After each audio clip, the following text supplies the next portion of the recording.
Мындан тышкары Бишкекте транзит кирбеш керек. Айланып өтүш керек. Жолдордун баарын ойлонуп бизге сунушуңузду бериңиз.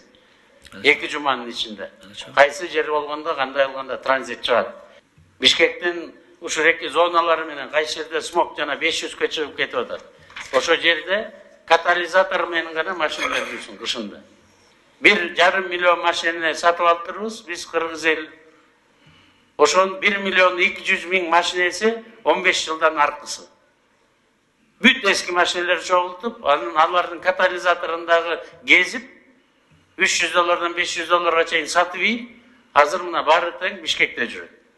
Ушул проблеманы чечкендей болгула. Эмки кышкы сезон башталганга чейин ушул сезонду чечиңиз. Эмки кыштан баштап, Эмил Мырзакулович, биринчи күнү нечетный машинелер гана жүрсүн. Силер Бишкекте жашап аткандардын машинелерин так санын алып чыккыла. Мына министр транспорта менен чогуу. МВДга бердик. Автомобилдер боюнча аткарууну, унааны. МВД, Минтранс, нере города Бишкек. Бишкектин тургундарынын канча машинеси бар? Тактап, аныктап чыккыла. Бөлөк жактан келген машинелердин баарына шаардын кире беришине ловушкалардын баарын койгула.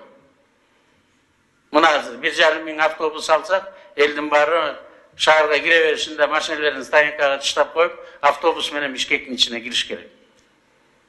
Канча киши Бишкекке келемдесе, ар бири бирден машина айдап алып келип атпайбы?